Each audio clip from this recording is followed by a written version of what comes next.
जय हिंद। आपसे आज से आप लोगों के यूट्यूब पर 10th का बैच शुरू हो रहा है। मैथ का भारतीय भवन का इस चैनल पे 10th का बैच आप लोगों का आज से शुरू होने वाला है, जिसका भारतीय भवन पूरा आप लोगों को कंप्लीट कराया जाएगा। और अगर इसका पेड बैच आप लेना चाहते हैं तो पेड बैच का जो कीमत है वो है आपका मात्र 149 रुपया। और लिंक डिस्क्रिप्शन में दे दिया जाएगा। मेरा टेलीग्राम चैनल है, टेलीग्राम चैनल भी है और व्हाट्सएप भी है। ज़्यादा जानने के लिए आप पेड बैच कैसे लेंगे या किस तरह से लेंगे, आप मेरे इस नंबर पे, मेरा नंबर है 8969683990। इस नंबर पे कॉल करके आप पूरी जानकारी ले सकते हैं, क्योंकि 149 रुपये मात्र पूरा भारतीय भवन आपको कंप्लीट कराया जाएगा मात्र 149 रुपये में यूट्यूब पे। तो ज़्यादा जानकारी के लिए आप इस नंबर पे कॉल करके पूछ सकते हैं। उसके बाद आपको पूरी जानकारी दी जाएगी कि किस तरह से पेड बैच लेना है या किस तरह से हम धीरे धीरे सब चीज़ों को बढ़ते चलेंगे। और पूरी भारतीय भवन का जो कोर्स मैथ का जो 10th का आता है, बिहार बोर्ड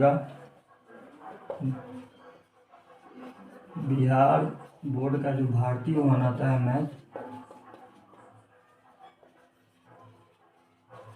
भारतीय भवन पूरा कंप्लीट कराया जाएगा मात्र 149 रुपये में। और इसकी वैलिडिटी, जो पेड बैच की वैलिडिटी आपकी रहेगी वो रहेगी आपको 1 साल के लिए। यानी कि 24 वाले के लिए सबसे ज़्यादा बेनिफिट है कि मात्र आप 149 रुपये में इसका पेड बैच आप ले सकते हैं। क्योंकि मेरा यह है कि गरीब से गरीब बच्चा भी आकर पढ़ सके और कम फीस में पढ़ सके। ठीक है, तो आज से शुरू होता है। आज मेरा इंट्रोडक्शन क्लास है भारतीय भवन का पहला चैप्टर में क्या है कि आपको शुरू से जीरो से पढ़ाया जाएगा और जीरो समझाया जाएगा। पहले चैप्टर को समझ होनी चाहिए कि चैप्टर में क्या पढ़ना है या नहीं पढ़ना है। मेरा पहला चैप्टर जो है वो है मेरा वास्तविक संख्या, यानी कि रियल नंबर।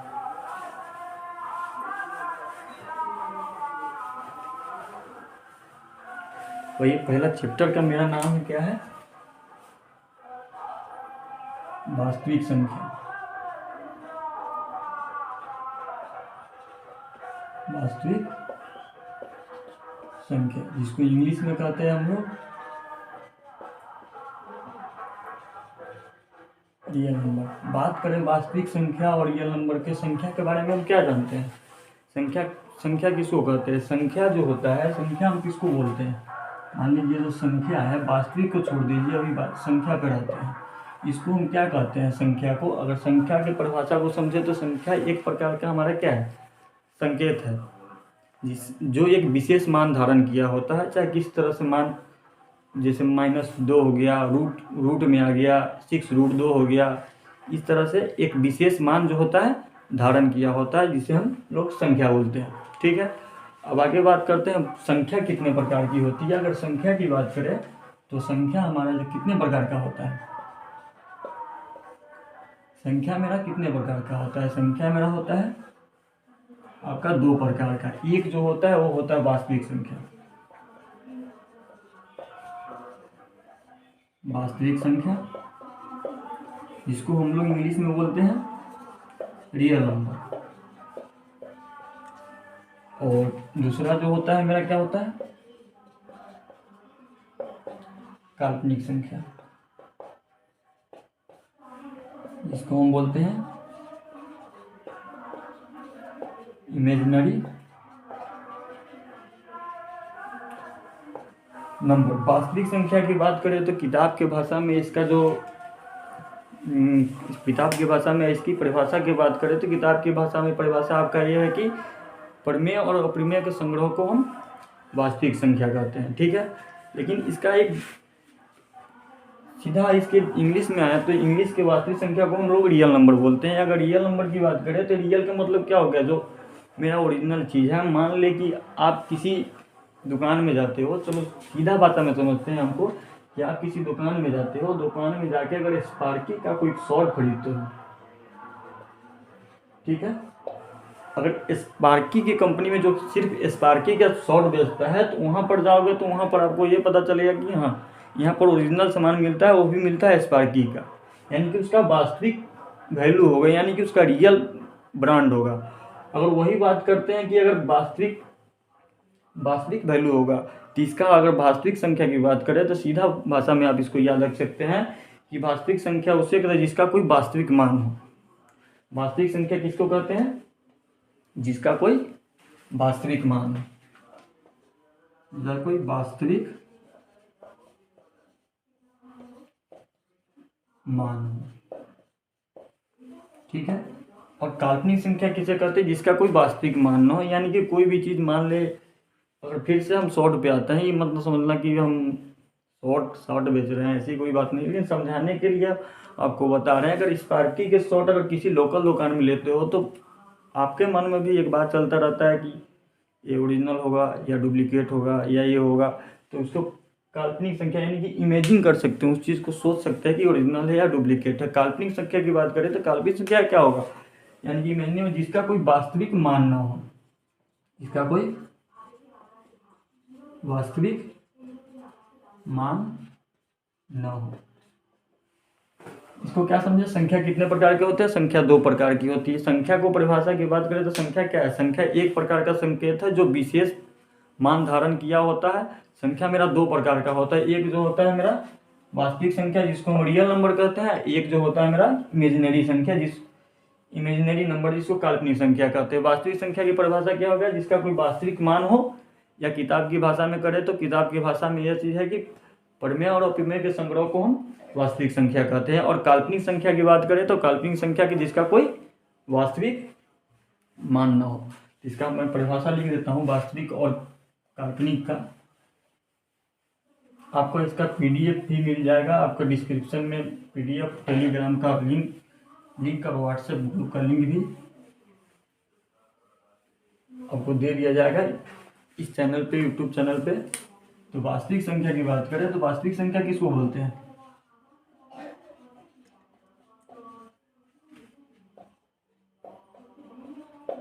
वास्तविक संख्या, इसको इंग्लिश में हम लोग बोलते हैं रियल नंबर।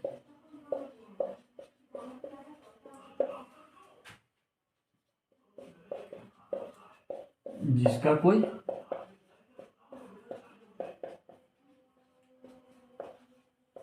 वास्तविक मान हो, ठीक है। और आते हैं काल्पनिक संख्या पे।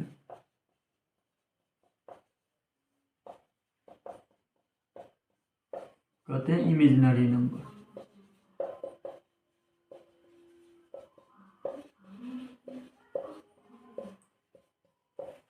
इसको सीधा भाषा में याद करते जिसका कोई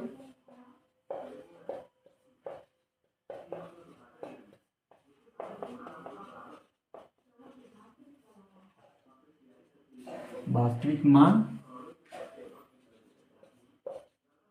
न हो, ठीक है। तो दो चीज समझ गए। और वास्तविक संख्या पे आते हैं। अगर वास्तविक संख्या के एग्जाम्पल की बात करें तो वास्तविक संख्या में मेरा क्या एग्जाम्पल हो सकता है? यहाँ पर लिख देते हैं। अगर इसके एग्जाम्पल की बात करें तो वास्तविक संख्या में मेरा क्या एग्जाम्पल हो? जिसका कोई वास्तविक मान हो। अब इसके परिभाषा समझ सकते हैं, जिसका कोई वास्तविक मान हो और जिसे हम संख्या रेखा पर प्रदर्शित कर सकते हैं। इसमें एक चीज और ऐड कर लीजिएगा, वास्तविक मान हो तो तत्काल में इसको मैं हटाता हूँ, काल्पनिक ऊपर को इसके बाद में लिखता हूँ, एक चीज मिसिंग हो गया था। इसका कोई वास्तविक मान हो और जिसे हम संख्या रेखा पर प्रदर्शित कर सकते हैं, ठीक है। अगर इसकी एग्जाम्पल की बात करें, एग्जाम्पल की अगर परिभाषा से ही समझा जा सकता है कि जिसका कोई वास्तविक मान हो उसे हम वास्तविक संख्या कहते हैं। जैसे इसके एग्जाम्पल की बात करें तो एग्जाम्पल होगा आपका -2, 5/3, ठीक है। और √2, √5 जीरो, √2 भी कर, √5 जीरो, इस प्रकार से बहुत, जिसका कोई अपना एक वास्तविक मान हो उसे हम वास्तविक संख्या कहते हैं। काल्पनिक संख्या किसे कहते हैं? बात करते हैं काल्पनिक संख्या का, तो काल्पनिक संख्या होता है, इसको इंग्लिश में कहें तो इमेजिनरी नंबर कहते हैं। इमेजिनरी का मतलब, आप इमेजिनरी से अगर काल्पनिक से समझ में नहीं आएगा तो इमेजिनरी समझ सकते हैं। कोई चीज़ बोलता है ना कि किसी चीज़ को इमेजिन करना, एक किसी चीज़ को सोचना, हो सकता है या नहीं भी हो सकता है, ठीक है। तो काल्पनिक संख्या जिसका कोई वास्तविक मान न हो,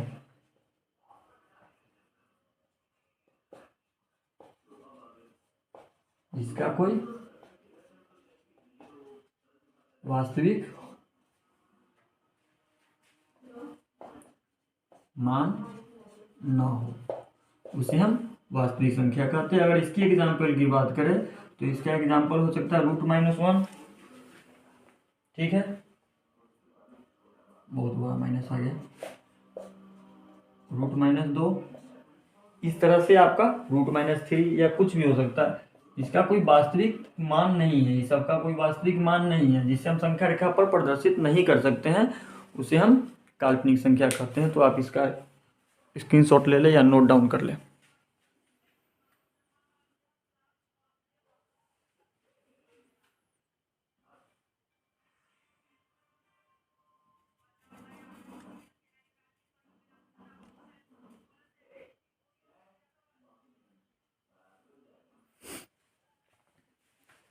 तो ठीक है, आगे बढ़ते हैं। तो आगे आपका आता है वास्तविक संख्या। वास्तविक संख्या हमारा कितने प्रकार का होता है?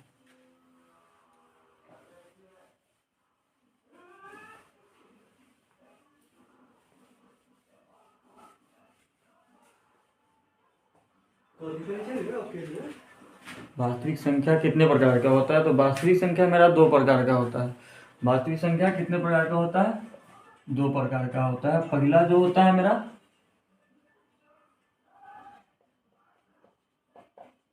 परिमेय संख्या, और दूसरा जो होता है मेरा अपरिमेय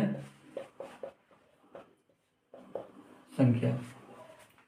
पहला जो होता है अपरिमेय, दूसरा होता है परिमेय संख्या। पहला परिमेय संख्या की बात करें, परिमेय संख्या किसे कहते हैं? जिसे हम p, वो संख्या जिसे हम p/q के रूप में लिख सकते हैं, जो q हमारा 0 के बराबर ना हो, जहां p और q एक पूर्णांक हो। परिमेय संख्या किसे कहते हैं? वास्तविक संख्या मेरा कितने प्रकार का हो गया? वास्तविक संख्या मेरा 2 प्रकार का हो गया। 2 प्रकार की बात करें तो पहला जो होगा मेरा परिमेय संख्या होगा, दूसरा मेरा जो होगा अपरिमेय संख्या होगा। तो परिमेय संख्या किसे कहते हैं? जिसे हम p/q के रूप में लिख सकते हैं, वो संख्या जो p/q के रूप में हो और q जो होगा और 0 के बराबर नहीं होगा, जहां p और q एक पूर्णांक होगा।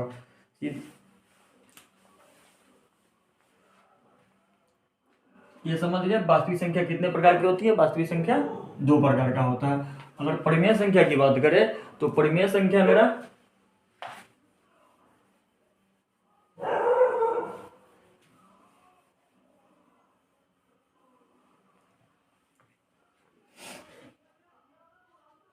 पहला जो है मेरा क्या है? परिमेय संख्या। परिमेय संख्या के बराबर वह संख्या जो p/q के रूप में हो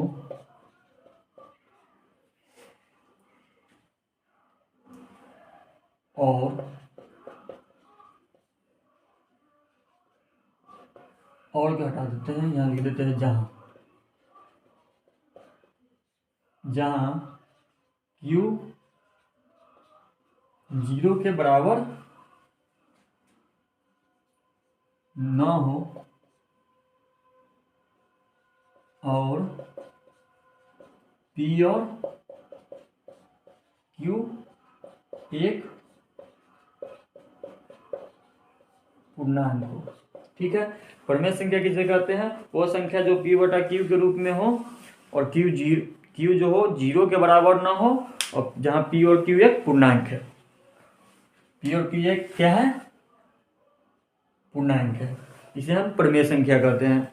परिमेय संख्या की एग्जाम्पल की बात करें तो एग्जाम्पल में कुछ भी, जैसे 2/3 हो गया, 7/5 हो गया, -3/2 हो गया, 0 हो गया, 1 हो गया, ये सब क्या है, एक परिमेय संख्या है। अगर अपरिमेय की बात करते हैं तो अपरिमेय संख्या किसी के जो जिन्हें हम p/q के रूप में नहीं लिख सकते हैं, जिसे हम p/q के रूप में नहीं लिख सकते हैं, उसे हम अपरिमेय संख्या कहते हैं। जैसे हो गया √2, √3, √5, √4 नहीं होगा, √4 तो परिमेय संख्या, √2, √3, √5 परिमेय संख्या हो गया वो संख्या जिसे p/q के रूप में लिख सकते हैं, जहाँ q क्या होगा, 0 के बराबर नहीं होगा, और p और q एक पूर्णांक होगा। मैं इस बातों को इसलिए रिपीट कर रहा हूँ कि यहाँ पर बहुत सारे बच्चे फंसते हैं, q 0 के बराबर नहीं होगा, यहाँ पर परिमेय संख्या किसे कहते हैं जिसे p/q के रूप में लिख सकते हैं। लेकिन मैं उस चीज़ को रिपीट कर रहा हूँ इसलिए कि यहाँ पर फंसे नहीं बच्चा, मैं धीरे धीरे अच्छे लेवल पर लेकर चलूँगा, खाली आप लोग पढ़ते जाइए। दूसरा पढ़ाते हैं, तो दूसरा मेरा क्या है, अपरिमेय संख्या। अपरिमेय संख्या इसका मतलब होता है वो संख्या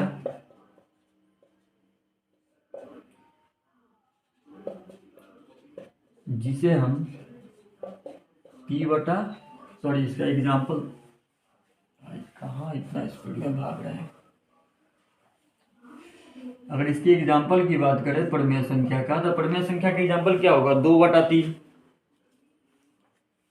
2/3, 7/5, -2/3/2, 0, 2/3 भी हो सकता है, 7/5 हो सकता है, -3/2 हो सकता है, 0 हो सकता है, 1 हो सकता है। इस तरह से बहुत सारी परिमेय संख्या है। जैसे धीरे धीरे चैप्टर में आगे बढ़ेंगे आपको पता चलता रहेगा। इस चीज़ को मैं इस चीज़ को इतना बेहतर ढंग से इसलिए बता रहा हूँ चैप्टर स्टार्ट करने से पहले, कि चैप्टर जब भी पढ़िएगा तो डाउट नहीं रहेगा कभी भी कि हाँ कि ये कैसे होगा, वो ये कैसे होगा, परिमेय संख्या किसे कहते हैं, सम विषम सारा मैं बता कर ही आपका चैप्टर स्टार्ट करूँगा कि आपको वास्तविक संख्या में क्या करना है ना, एक का ए, एक का बी, जितना भी है, एक का जितना पार्ट तक है वहाँ तक क्या करना है उस चैप्टर में, उससे पहले क्लास में, आज क्लास हो या कल हो, 1 से 2 क्लास में आपको मैं पूरा क्लियर बता दूंगा कि हाँ इस चैप्टर में क्या करना है। आप क्वेश्चन बनाओगे फंसोगे नहीं, इतना मुझे पता है। तो परिमेय संख्या की बात होगी। परिमेय संख्या वो संख्या जिसे p/q के रूप में नहीं लिख सकते हैं, जहाँ q 0 के बराबर ना हो और p और q एक पूर्णांक है। तो इसका एग्जाम्पल की बात करें तो 2/3, 7/5, -3/2, 0 और 1, इस तरह से बहुत सारी परिमेय संख्या है। दूसरा आते हैं, दूसरा है मेरा अपरिमेय संख्या।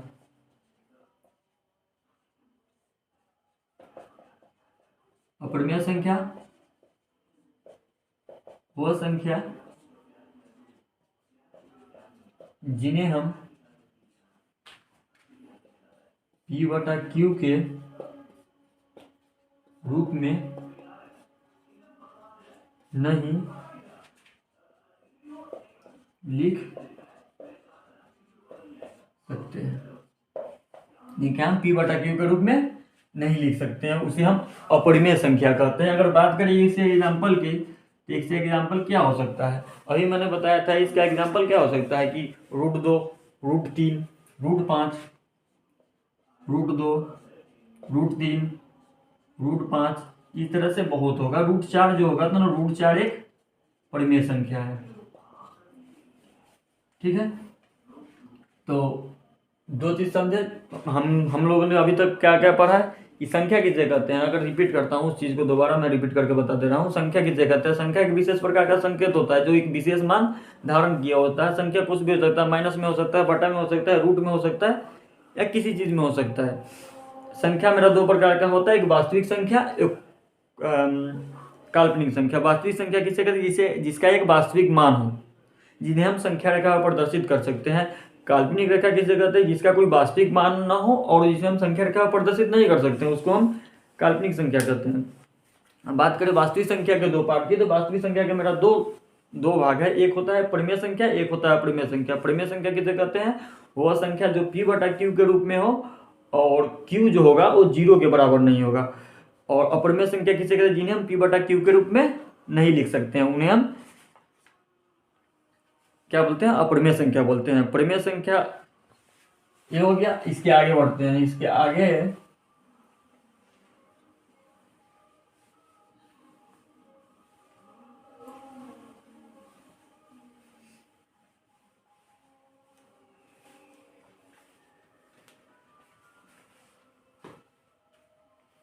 एक आता है मेरा शांत आवर्ती और अशांत आवर्ती। तो परिमेय संख्या, इसका हेडिंग होगा परिमेय संख्या का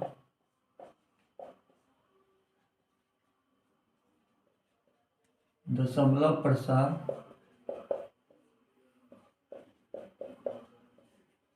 शांत या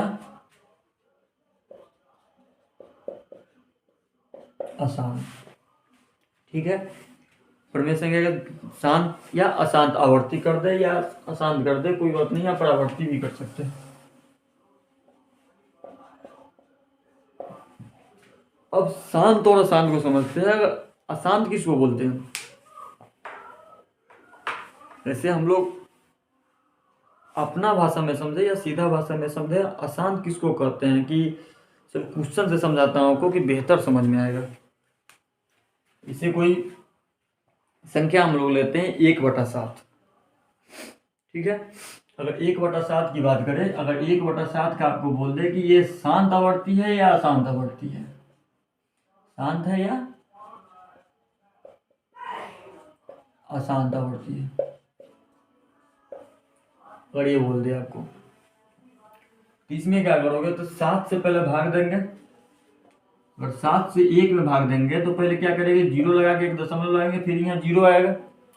इसको 1 से भाग देंगे तो ये जाएगा 10 में 7 गया 3, फिर 0 लगाएंगे, 7 चौके 28, फिर 2 आया, ये कट गया, फिर यहाँ पर 0 लगाएंगे, 7 दूनी 14, फिर 6 आया, फिर 0 लगाएंगे, 7 8 56, 4 आया, ये कट गया, फिर 0 लगाएंगे, 7 5 35, 5 कट गया, फिर 0 लगेंगे, 7 7 49, यहाँ 1 आ गया। क्या होगा? अगर यहाँ से अगर आपको काटना शुरू करते हैं ना तो फिर से ये संख्या रिपीट होना शुरू हो जाएगा।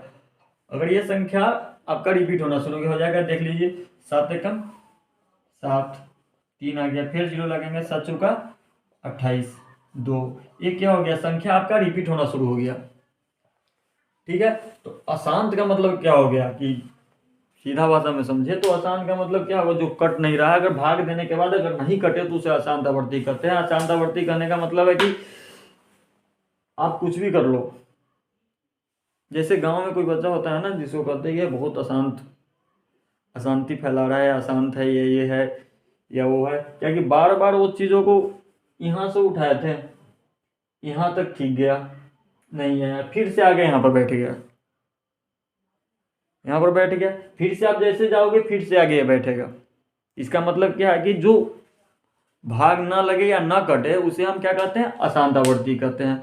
अगर शांत की बात करते हैं तो शांत को अगर लेते हो तो शांत क्या लेंगे? शांत अगर 1/8 लेते हैं, ठीक है, शांत की बात करते हैं, अगर 1/8 को काट के देखते हैं तो 1/8 को अगर 8 से भाग देते हैं 1 में, अगर 0 लगा के तो हम बैठाते हैं तो 8 एकम 8, 10 में से 8 गया 2, फिर 0 लगाएंगे, 8 दूनी 16, 10 में से 6 गया 4, ये कट गया, फिर 0 लगाएंगे, 8 5 40, कट गया। ये क्या हो गया? ये मेरा क्या निकला?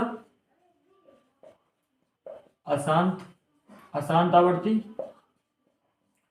और ये मेरा क्या है? ये पूरा भाग लग गया, तो ये क्या हो गया? शांत आवर्ती। ये अशांत हो गया और ये शांत आवर्ती हो गया। अशांत आवर्ती का मतलब क्या हो गया? कि अशांत, जो भाग ना लगे। वैसे परिमेय संख्या जिससे भाग ना लगे, जिससे वो संख्या रिपीट होना शुरू हो जाए। यहां से क्या हो गया? ये संख्या क्या होना शुरू हो जाएगा? अगर यहां से ये संख्या रिपीट होना शुरू हो जाएगा, ठीक है। और ये संख्या अगर यहाँ भाग लग गया, ये पूरा पूरा जो कट गया वो शांता पड़ती, इसके बाद इसका कोई काम नहीं, ये तो आके शांति से बैठ गया यहाँ पर कि हाँ भाई यहाँ पर तक मेरा काम था, यहाँ से बाद अब खत्म, इसके बाद कोई काम नहीं है। लेकिन ये क्या कर रहा है कि नहीं, बार बार आके बैठेगा। अब पूरी दीवार पर लिख दो, पूरा बोर्ड पर लिख दो, 5-6 कॉपी कलम सब खींच दोगे ना, तभी भी ये रिपीट होते रहेगा, ये आता रहेगा। इसका काम ही है अशांति फैलाने का। तो ये अशांता बढ़ती है। अपरिमेय संख्या की बात करें, परिमेय संख्या की बात कर रहे हैं, तो अपरिमेय संख्या आते हैं, तो इसका पहले आप इसको स्क्रीनशॉट ले लें या नोट डाउन कर लें।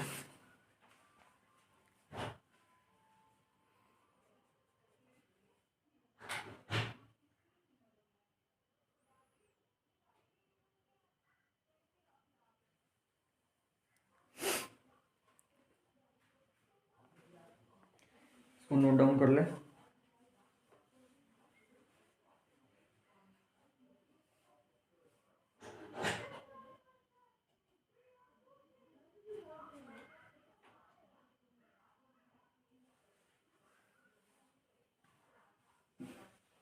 चलिए आगे होती है। तो परिमेय संख्या की बात हो गया, अपरिमेय संख्या की बात करते हैं।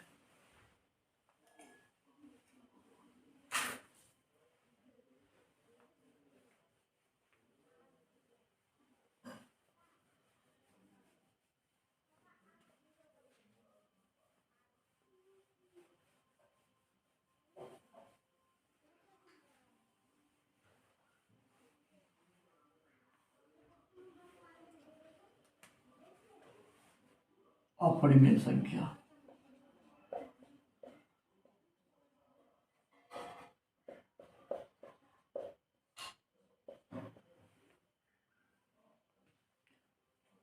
अपरिमेय संख्या, इसमें कोई ज़्यादा सोचने या समझने की बात नहीं है। अपरिमेय संख्या के सीधा समझ जाए कि √2। √2 की बात करते हैं तो √2 का मान क्या होता है, 1.414 करके कुछ आगे होता है, 1421356 होता है। इसे 14142235156 इतना करते करते अब जाएगा, रिपीट करते रहेगा, ये दोहराते रहेगा।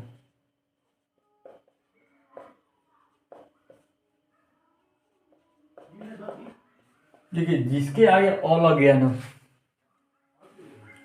वो अशांत है। मेरा नाम भी अनमोल है, इसका मतलब ये नहीं कि मैं अशांत हूँ, मैं बहुत शांत हूँ। जिसके आगे अ लग गया, मैं आपको समझाने के लिए बता रहा हूँ, हंसी मजाक के लिए। तो √2 का मान अपरिमेय संख्या है, ये क्या होगा, ये रिपीट करेगा, ये कटेगा ही नहीं। अगर इसका वर्गमूल निकाल के देखो तो आप वर्गमूल निकाल के देख सकते हो, 2 के बाद 6 जीरो लगा दो, उसके बाद भाग दो 141, ऐसे ही करके आएगा, 141423156 करके आएगा, क्योंकि कटेगा नहीं, ये रिपीट होते रहेगा। अब आते हैं आगे वाला पॉइंट पर। आगे वाला पॉइंट क्या है कि परिमेय संख्या की बात करते हैं। परिमेय संख्या मेरा 2 प्रकार का होता है।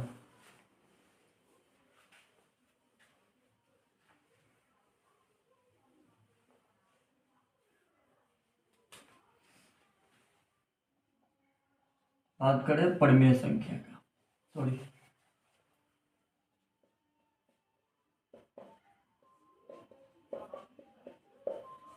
परिमेय संख्या भी मेरा क्या होता है,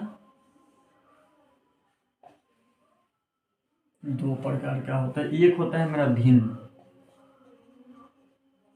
और एक में तो होता है पूर्णांक। इसको कहते हैं इंटीजर। इंग्लिश को मत जाना भाई, इंग्लिश बहुत कमजोर है।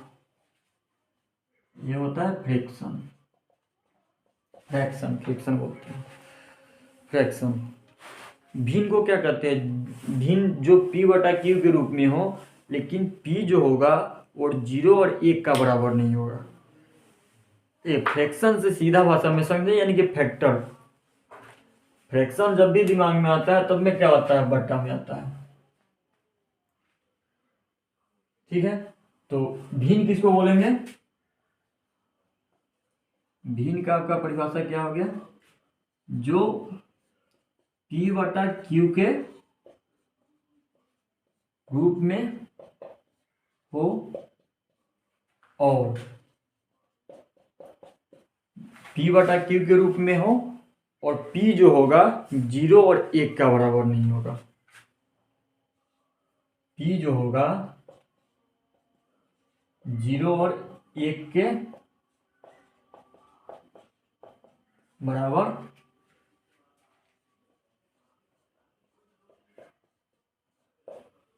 नहीं होगा।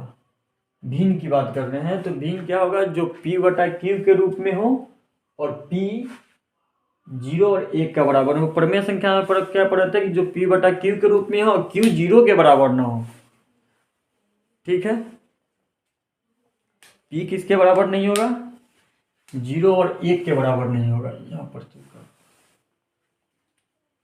एक के प्रमेय संख्या क्या था, q जो था वो 0 के बराबर नहीं था। जब q की बात आए, जब प्रमेय संख्या बोला कि भाई q जो है जिसे p बटा क्यू के रूप में लिख रहे थे प्रमेय संख्या को, तो q बोला कि मैं 0 के बराबर नहीं जाऊंगा।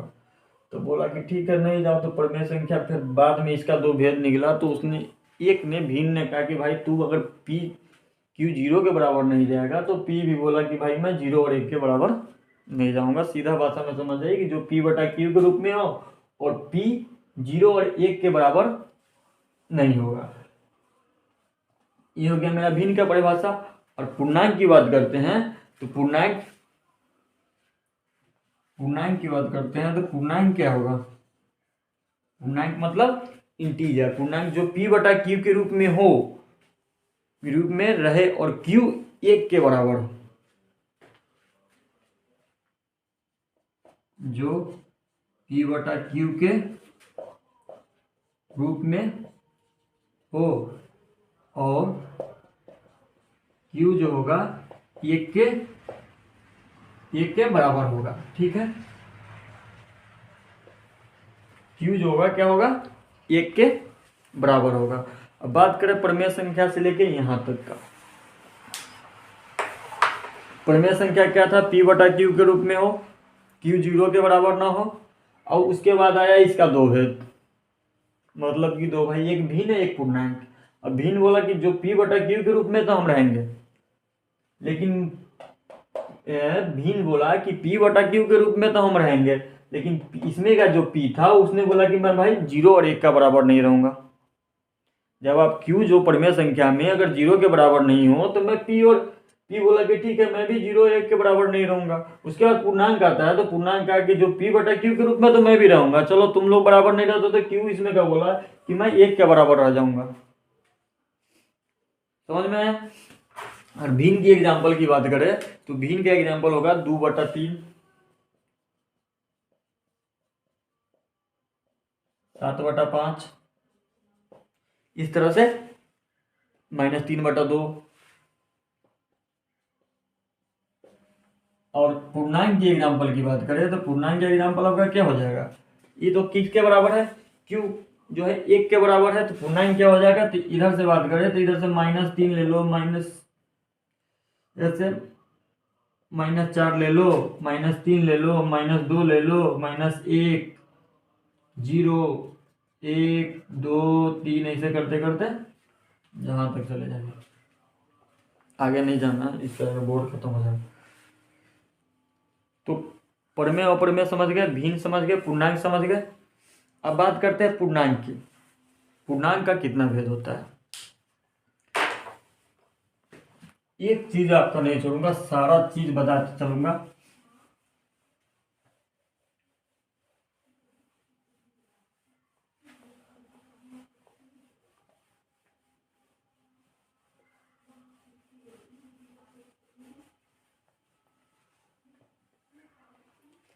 अगर बात करें आपका पूर्णांक का, तो पूर्णांक के कितने भेद होते हैं। पूर्णांक का जो भेद होगा,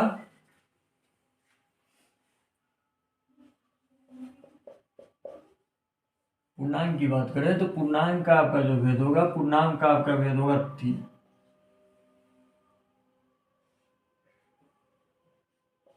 पहला जो होगा ऋणात्मक, इसको बोलते हैं निगेटिव, ऋणात्मक पूर्णांक यानी कि निगेटिव इंटीजर। दूसरा जो होगा शून्य होगा,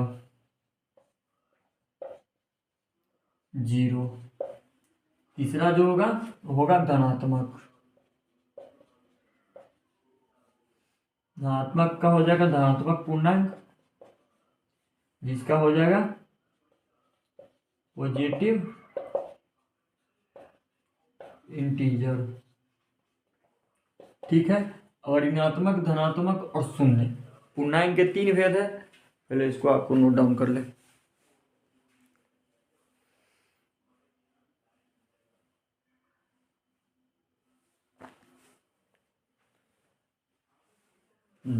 और पूर्णांक के कितने भेद है? पूर्णांक का 3 भेद है। एक है ऋणात्मक, एक शून्य पूर्णांक, ऋणात्मक पूर्णांक और धनात्मक पूर्णांक। 3 पूर्णांक आपको ज्यादा इसमें कुछ समझने की बात नहीं। ऋणात्मक मतलब ऋणात्मक से समझ लिए। ऋणात्मक को अगर इसको तोड़ेंगे तो यहाँ से निकल के आएगा ऋण। ऋण आएगा भाई, क्या आएगा? ऋण। ऋण मतलब क्या होगा? कर्ज। ठीक है, शून्य की बात करें तो ये तो 0 है भाई, इसका कोई, 0 का बहुत वैल्यू है, लेकिन यहाँ पर कुछ है ही नहीं। धनात्मक की बात करें तो धन, यानी कि अपने भाषा में बात करें तो प्रॉफिट। ठीक है, तो अगर ऋणात्मक पूर्णांक की बात करते हैं तो ऋण। ऋण मतलब क्या होता है? कर्ज में कर्ज। आप माइनस में जाओगे, जब भी जाओगे ऋणात्मक की बात, जब भी कर्ज लोगे क्या लोगे? माइनस में ही जाओगे, प्लस में तो जाओगे नहीं। मान लो अगर किसी से, आप किसी अपने दोस्त से 200 500 रुपया ही कर्ज लिया तो आपको माइनस में है। वो दो या ना दे, दोस्त का पैसा वैसे भी कोई देता ही नहीं है, तो कर्ज में ही है। ऋणात्मक से शून्य की बात हुआ तो शून्य तो भाई 0 होता है। ये जो था ये तो कर्ज में है, ये ना लिया ना दिया, इसके पास कुछ है ही नहीं। इसका जो था ये प्रॉफिट में था, धनात्मक। ठीक है, अगर इसमें निगेटिव इंटीजर की बात करें तो निगेटिव इंटीजर की जब भी बात करेंगे तो निगेटिव इंटीजर के एग्जांपल क्या हो जाएगा? सब माइनस में आएगा, 1 -2 -3 -4 जितना हो जाए। शून्य की बात करें तो इसका एग्जांपल में क्या होगा? इसका एग्जांपल में तो 0 ही होगा। अगर धनात्मक की बात करें तो इसका तो सारा प्लस में होगा, 1 2 3 4 जितना चले जाए, यहाँ पर जितना चले जाए वो सब क्या हो जाएगा? माइनस में। माइनस ऋणात्मक समझ गए, शून्य समझ गए, धनात्मक समझ गए। और इसमें एक छोटा छोटा नोट डाउन है जो आपको नोट करना बहुत जरूरी है। पहले तो इसको आप उतार ले या स्क्रीनशॉट ले ले या नोट डाउन कर ले, बात से नहीं।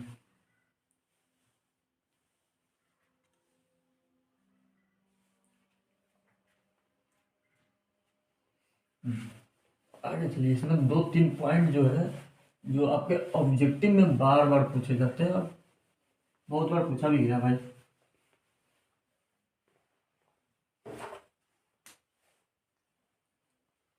ये पहला,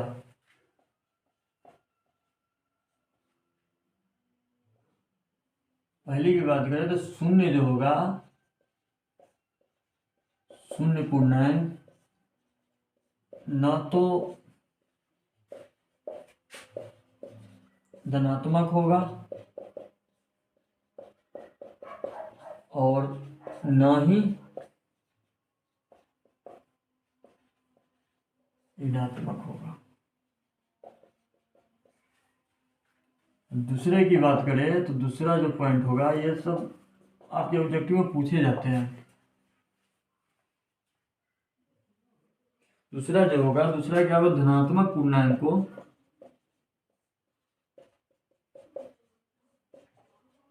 पूर्णांक को प्राकृतिक पूर्णांक भी कहते हैं। पहला हमने क्या लिखा है? पहला में लिखा है कि शून्य पूर्णांक ना तो धनात्मक हो सकता है और ना ही ऋणात्मक हो सकता है। दूसरा क्या लिखा है? धनात्मक पूर्णांक को प्राकृतिक पूर्णांक भी कहते हैं। बात करें कि इसको ऑब्जेक्टिव में ज्यादातर पूछे जाते हैं, पूछे भी गए हैं। तो आपसे अगर क्वेश्चन पूछ देता है कि शून्य पूर्णांक क्या हो सकता है?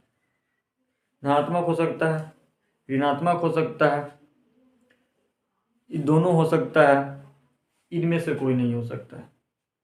तो आपको तो पता रहेगा कि यहाँ शून्य पूर्णांक ना धनात्मक होगा ना ऋणात्मक होगा, तो आप क्या करोगे? इनमें से कोई नहीं पे ऑप्शन वाला चूज करोगे। दूसरी बात करें, धातु पूर्णांक को प्राकृतिक पूर्णांक भी कहते हैं। इसमें लिखा है अगर धातु पूर्णांक को क्या कह सकते हैं, तो धातु पूर्णांक को क्या कहेंगे, धातु पूर्णांक को प्राकृतिक पूर्णांक भी कहते हैं।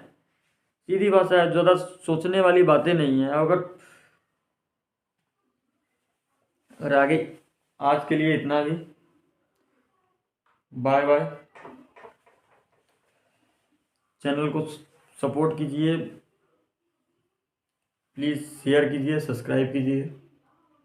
ज़्यादा मैं कुछ नहीं कहूँगा, बहुत छोटा सा चैनल लेके आया हूँ भाई, मात्र 148 सब्सक्राइबर है, इससे ज़्यादा नहीं है। मैं पढ़ाने आया हूँ,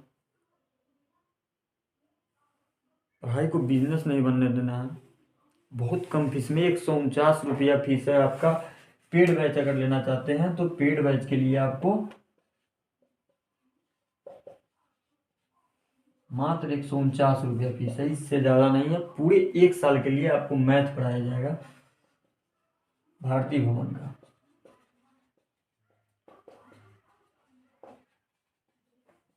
और दूसरे सब्जेक्ट की बात करें, दूसरा सब्जेक्ट मैं धीरे धीरे लाऊंगा। साइंस बहुत जल्द लाने वाला हूँ आपका, मैथ और साइंस लेते चलूँगा। मैं आपसे प्रॉमिस कर देता हूँ कि आपका पूरा मैट्रिक 500 से 600 तक जाते जाते ख़त्म हो जाएगा। बहुत अच्छा लाइन याद आ रहा है कि नफ़रत के बाज़ार में मोहब्बत का एक संस्था खोल रहा हूँ, तो सपोर्ट ज़रूर कीजिए। और एक बात और, किसी से तुलना ना कीजिए, कौन कैसा है कौन नहीं है, किस तरह से, उससे सोचने की ज़रूरत ही नहीं है कि हाँ भाई वो ऐसा है वो ऐसा नहीं है। देखिए, किसी से तुलना अपना मत कीजिए, किसी और की तुलना अपने आप से मत कीजिए। क्योंकि ब्लेड का जो धार होता है ना, बहुत तेज़ होता है, लेकिन वो पेड़ नहीं काट सकता है। कुल्हाड़ी जो होता है ना, बहुत मजबूत होता है, वो बाल नहीं काट सकता है। तो सब अपने जगह पर सही है। मैं इसको लेकर इसलिए आया हूँ कि बहुत सारे, मैं नहीं कहता कि मैं कैसा पढ़ाता हूँ, लेकिन आपका बहुत कम फीस में अच्छी तैयारी करा के दे दूँगा। मेरा मानना यह है कि गरीब का बच्चा भी अच्छे नंबर से पास करे, अच्छे से पढ़े। जो कोचिंग में हो या कहीं भी हो, उतने पैसा नहीं दे पाते हैं, तो ऑनलाइन बैठ के पढ़ सकते हैं। ऐसी कोई बात, बहुत कम फीस में ला रहा हूँ, 20 पैसा से कम में पड़ रहा है पर डे का। अगर आप जोड़े तो आप जोड़ के देख लेते हो, ठीक है। तो आज के लिए इतना ही। धन्यवाद, शुक्रिया, जय हिंद।